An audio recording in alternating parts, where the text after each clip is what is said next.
looks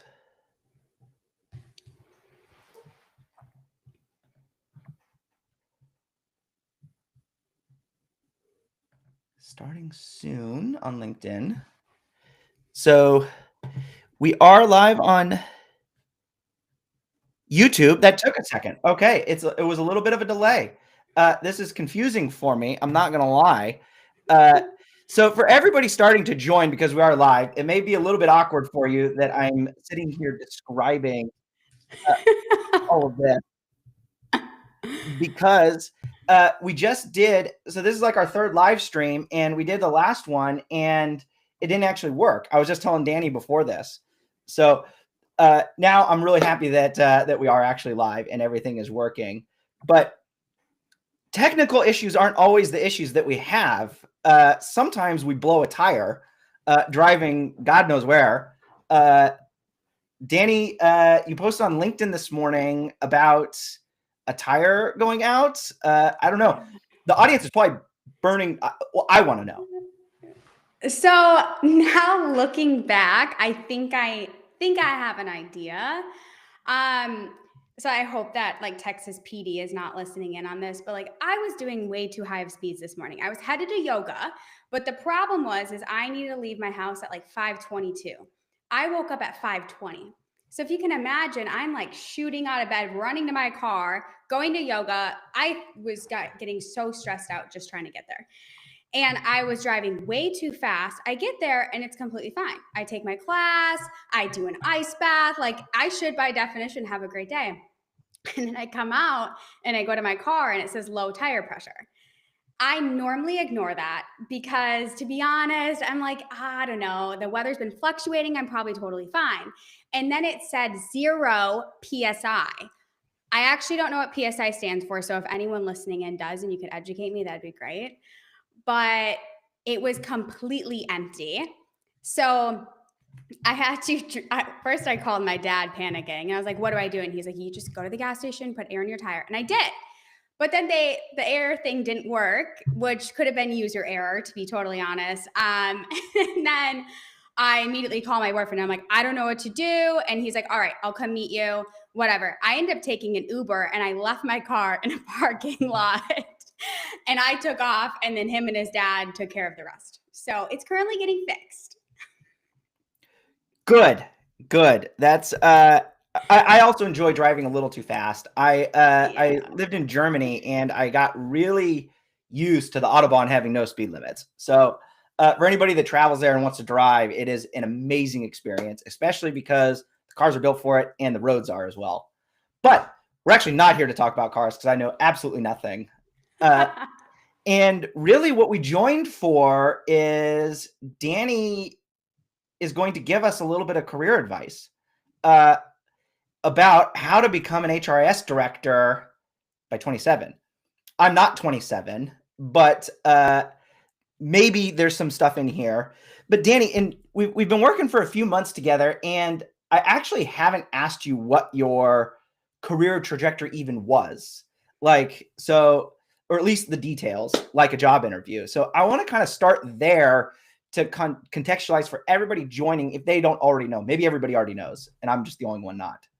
No, I rarely tell people what I actually want to do. I kind of learned a lesson early on that become careful, like what you tell people, depending on if your ideas are fully fleshed out. And I think I really kind of hid behind it for a long time.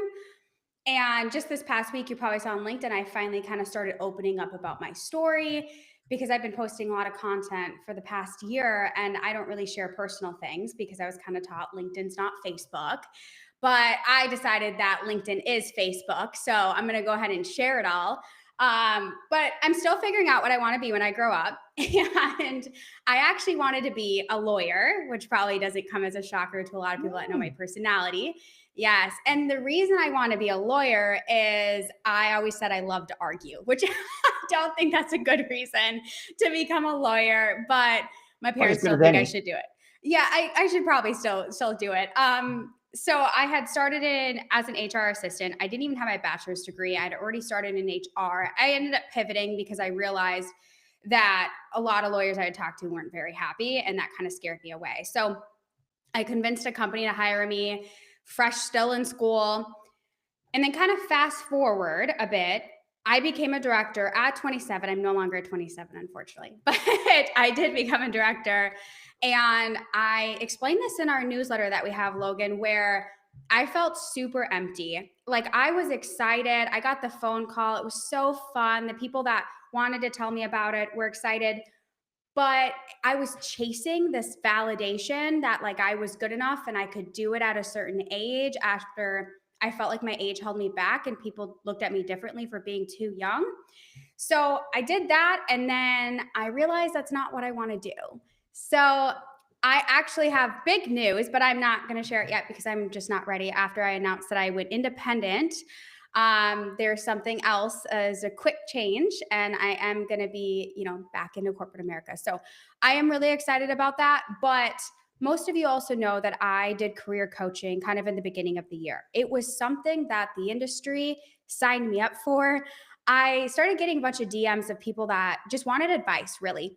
And whether it was how to take a roadmap and spin it and sell it to executives, or that their boss was giving them a really hard time and they didn't know how to grow.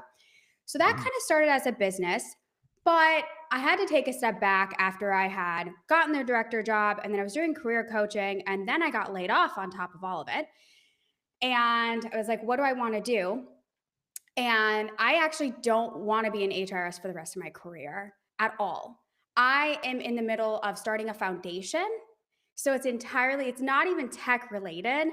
I'm actually going to start transitional housing for domestic violence survivors.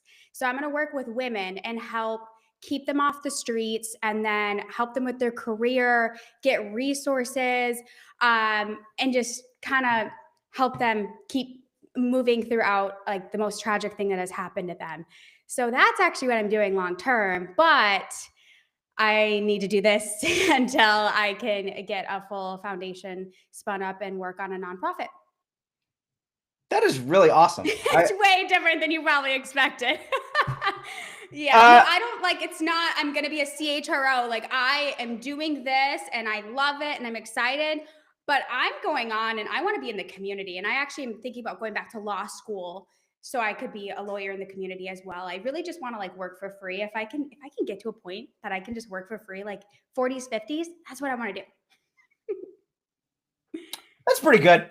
I mean, sometimes people have independent wealth that helps them with that. None of us, but hey, I mean, going for the charity, like there is something about just working for something a little bit bigger, but I do want to focus a little bit on, for the listeners, those that are in HRIS or are in HR and are looking for kind of what's the tipping point for making that next jump. One of the biggest jumps I think in careers is going from IC to people management. And there's a lot of barriers for everybody to not let that happen. But I guess like in that career trajectory and what you want to do, like what was the turning point in your career that sent you from being an IC to individual contributor to a director and kind of influencing strategy rather than just only doing hands-on work, if that's something people in the audience want to do? I actually started doing the job before I was paid to do the job or before I had the title. And I've actually done that from when I was manager to senior manager to senior manager to director. When I was a senior manager practically for a year operating as a director. When I was an IC, I had realized, I look back on my kind of my whole career and the parts of it that I actually didn't like and I wanted to change. And I realized that the HRIS managers and the directors have the ability to make Monday mornings great again for their employees. They have so much pull when it comes to instilling confidence in their team members, to up-leveling them, overall to help them. So I had realized that if I really wanted to make a difference, I should probably step into management. And I got thrown into it.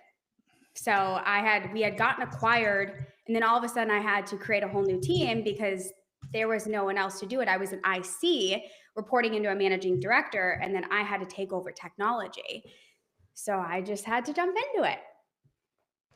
Yeah, I mean, that's the it's almost the analogy of like dress for the job you want, not the Oh job you're doing yeah, kind of a thing, and doing it. And I think that that part is too. actually a big piece of advice for growing your career is you don't get a promotion and then you start doing the job. You do the job and the promotion naturally comes.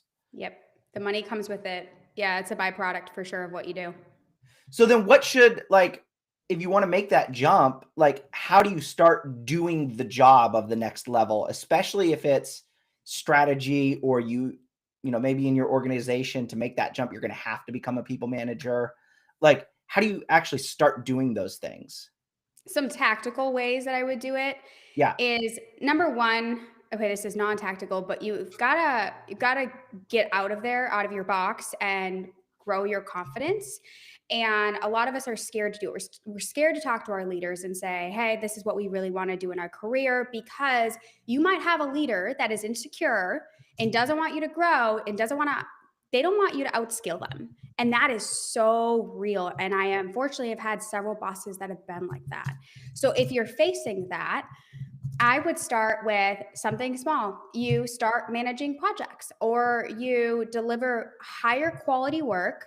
You get involved with maybe road mapping. Maybe, hey, I've got a brand new idea. How about we do this? Can I pull you into this? Find problems and create solutions. Don't just take what you're given. You're never going to get far in your career if you do the day to day. That's average, right? You want to go beyond that. So start doing more, unfortunately, than you're getting paid for, and you'll eventually get there as far as management. But I would send my boss presentations. Like I would Okay. literally send them roadmaps that they did not ask me to ever create. And I would say, hey, I know you're working on road mapping. Here are some ideas. Feel free to use this if you want. And my leaders did use it. And then I think they started to see a different skill set that I actually had. And that takes discomfort, but you'll get over it. Good. That is good advice. Like the slide decks are interesting, and for those that are on, I was trying to add some chats in there so that you can ask Dani questions, and I've got some multiple windows up. So for anybody that's joined, I will start asking. But sending the presentations to your manager, like I think a lot of times our audience is in private equity companies, and like the idea of sending QBRs and stuff to your manager, like in kind of a format, is a good way to start leveling up, I think.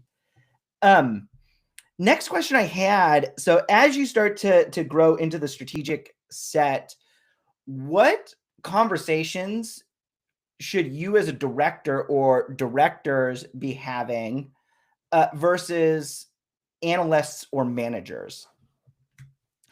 Typically budgeting, Okay. headcounts, M&A, larger transactions. Maybe you're preparing the company to sell. Maybe you're preparing for divestitures.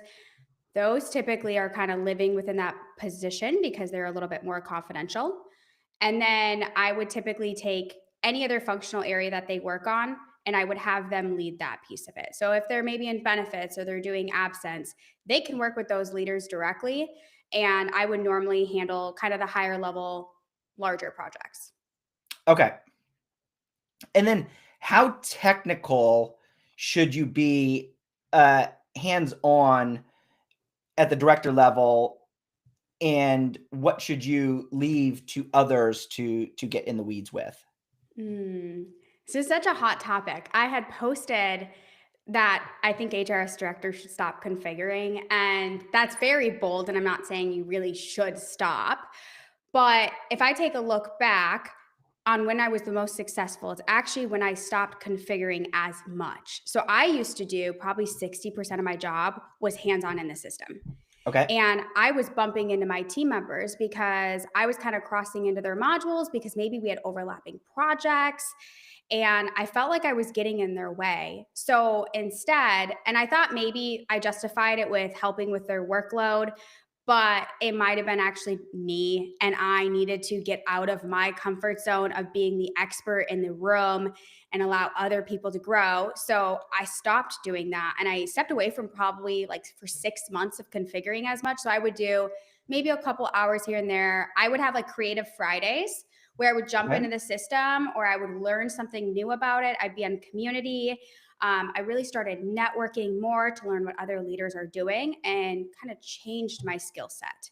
So, but what I will say with that is if you are starting brand new teams, like I'm on my third of creating brand new teams, you have no headcount, you have no resources, and you have a system that you are inheriting day one of hire. So you need to configure as much as you feel confident. And what I mean by that is at the end of the day, if you have to execute, you've got to be able to know how to work this system. So having your default as I don't know that, I don't do that, doesn't work well when you've stepped at a new company and they're like, hey, I need this one report, or hey, this person's on leave, I can't put them on leave, what's happening? And you got to go look into calculations. So you still have to stay very well versed in order to do your job. But I don't think that day to day, should you be assigning security roles? No, but you better know how to. Okay. I like that. Like I've always been like if you need to scale something, like I have to figure it out first and then scale it rather than like just coming in and bringing in a straight expert and then you have this black box and I don't know, personality thing maybe. But I've got a question coming in from LinkedIn. So we're going to start peppering in some live questions. If Dani's all right, just going rapid fire here. Yeah, I So, already had a flat tire, so I was like, what more? Yeah, I mean, well, at least sitting in, like, I'm remote and I think Dani is as well. We won't get a flat tire on this call. Exactly. During this call. Yeah. Yeah, maybe after. So how can we move from HR ops role to an HRIS role is the question. That's how I moved. So I Oh, had started it. Yep. So I had started in HR operations and then moved into HRS. And I think it's honestly probably the easiest transition compared to if you worked in maybe total rewards or other functions, maybe even IT. So if the person has Workday, it makes it a lot easier. What I did is I started jumping in with HRS and I would be their testing lead, which they're going to love that because they need help with it. I would help architect the processes and then work with because operations typically owns it. I would work with my leader on redesigning it. And then I would work with the tech team and I'd figure out how they would do it. So I started with a lot of curiosity. And then I convinced my boss that I need to go through some Workday trainings because it's going to make me more effective in HR operations because I understand the system. So when employees come, I can find any efficiencies. And it worked. So, and then if you want to actually just kind of start configuring, if your company has Workday internally, normally I encourage voicing that you're interested in it, that you want to learn it. And because the talent is also typically more affordable if they bring someone internally versus externally. And then you're going to change your resume completely to start talking more of like processes and reporting and architecting. And it might not be as hands-on configuration, but the configuration is actually the easy one. If you take a couple Workday classes and you come from an operations background, because HRS teams are typically automating operations and operational processes like employment verifications, you're in the right spot because you own that process. That's good. Okay, I'm going to keep going with some of these LinkedIn questions because they're actually starting to come in. Okay. Okay. And I'm going to try to get to everybody. If I don't get to everybody on this call, we will document all of your questions. So put them in there and send a follow-up email for everybody. Dani can do it through a newsletter. We'll do it through HR Bench, whatever y'all like. So next one is from Yvette. So what to do if you have a boss that you take ideas, suggestions, presentations to, and they go nowhere / sit on them and don't move them forward to parties that may be interested? That's a great one. Unfortunately, you're going to face this a lot with leaders that starting processes and creating new features, it takes a lot of work, takes a lot of effort, takes a lot of mental capacity, and some leaders just don't want to do it. If you genuinely can't move forward with it, I would start finding maybe other ideas, maybe documenting it and continually, maybe even building it. I used to build things on the side. So let's just say I wanted Workday Assistant. If my boss didn't let it go through, because that's happened in the past, I would build it myself. I would literally plan the change management for it and learn it And then I would hold on to that. And then it took me going to 2 different companies to actually get it because I could not get it through leadership.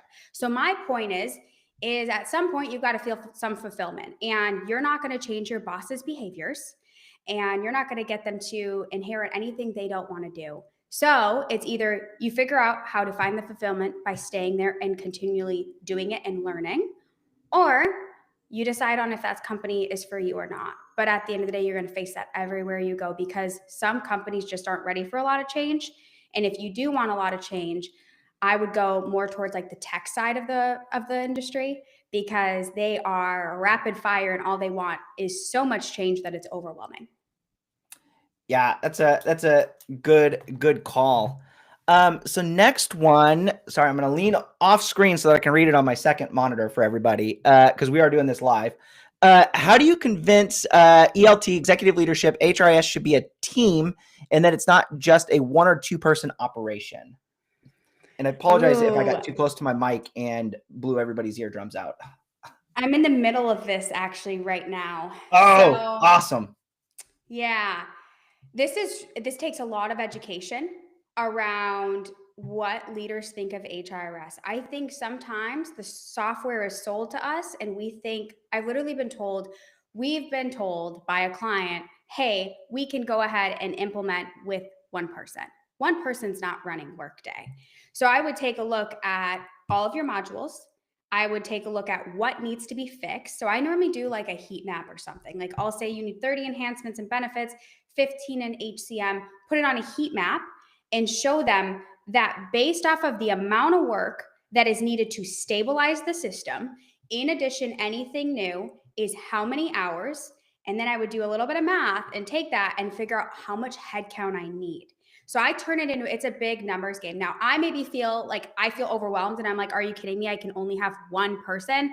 I don't want this. This is overwhelming. But that doesn't resonate with budget owners. What resonates with them is that they either give you headcount to keep this system stable, or they have to accept the risks associated with this, which is if you don't have an integrations developer, great, fantastic. You got 50 integrations. So your option is you can either bring someone in that knows integrations, you can go with a contractor, or you can go with a partner. The other two, they're a little bit more expensive. So then you start talking about where could I hire this person if budget is an issue? Is it cheaper to do it in a different countries? Can I go ahead with the US in different states? Like there's different ways to kind of finagle it. Yeah, that's the way that you phrase that is like how execs are going to think about the business in general. It's cost and risks. And I think that's a very great way to put that. Okay, one of the other questions that we had chatted before that I'm actually going to toss in is how do you balance being seen as technical enough without becoming the team's like default troubleshooter? Yeah, I figured this out maybe just a year ago. So I've been spending my career really struggling with this because I'm known as the expert and I love that, but it's not long term, it's just not scalable. So the way that I put it is I think you need to know how the system works, that you can jump in if there's a fire. So if there's an issue with absence, you can jump in and help your team member and be a resource to them, because the last thing you want is for that analyst to say, my boss isn't really paying attention. They're not really in tune with what's going on. They don't understand it, so they can't advocate for me. They're going to lose a lot of respect for you. So if you can day to day know what they do and their domains and let them own it, then you get to be that senior architect. You get to help your team. And then at the leadership level as well, they know they can come to you and you can fix it, but that doesn't mean you should fix it. You're going to have your team members do it unless it's something confidential. Then you will go ahead and do it. Nice. All right. So next one from our LinkedIn crew. I'll move my mic this time. That way I don't get too loud. So as you're hiring a new payroll such HRIS director, what would be the musts to have the lead our HRIS function? We have a Ferrari and driving it like a Honda Civic. Wait, so is the question, can you repeat that first part? I don't think I totally followed it. Okay. Excuse me, audience. as you are hiring a new payroll HRIS director, what would be the must-haves to lead the HRIS function? What would be the must-haves to lead the HRIS function? Okay, so this is someone that is kind of a dual hat. They've got payroll and they have HRIS at the same exact time. So number one, you're going to need integrations. And number two, you're at a bare minimum, you're going to need an analyst. Probably two to keep the lights on. That's lights on. And then, I'm sorry, did you say you have a Ferrari and you're driving a Honda Civic? Is that what I heard? That is what we have. That adds to the equation.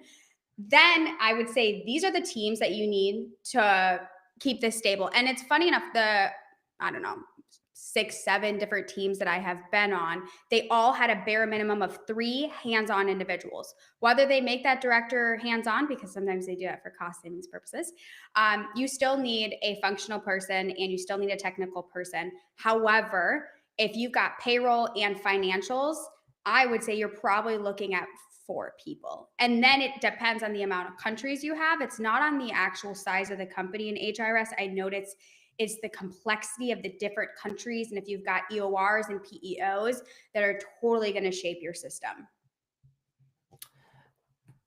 Yeah. And then I guess if you take that and plug in our answer from before about costs and risks, then you've got your way to build that 4-person team there.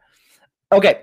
So next question, how can someone demonstrate senior level capability and leadership purely through skill and performance without having the traditional years of experience, so that aiming for roles like director before 30 sounds legitimate and reasonable? So how I actually ended up getting here is after completely being told that I wasn't going to, like in so many roles that I had, even being a senior analyst. One thing I figured out is, like you said, if you dress for the job you want, you're typically going to get it. So it took a lot of confidence buildings, maybe a little bit of like brainwashing, to be totally honest, because even to me, being in a senior director role at the age that I am, under 30, it seems a little not feasible to certain people. But looking back, is every single stair that I would climb, I started off with not believing in myself that I could do it. And I didn't have it on paper. I would notice myself when I would talk, I would kind of like maybe lower my voice, feel less confident. And people started reading that. And one day I kind of had it and I was like, I'm done. I had an executive tell me, she was like, yeah, I just don't see it in you. Like, I just don't think you're ready for anything. When I was I was a senior manager at the time. And I was like, you know what? You may not see it, but I do. And this may not seem like I could do this before a certain age, but I'm going to do it anyways because I don't care what you think. So then I redid my whole resume. I actually took a look at my experience and I started hearing what I had done, and I realized I was operating at such a lot higher level. So what I would challenge this person who chimed in is, a lot of people come to me and they come in and they're like, yeah, I'm just an analyst.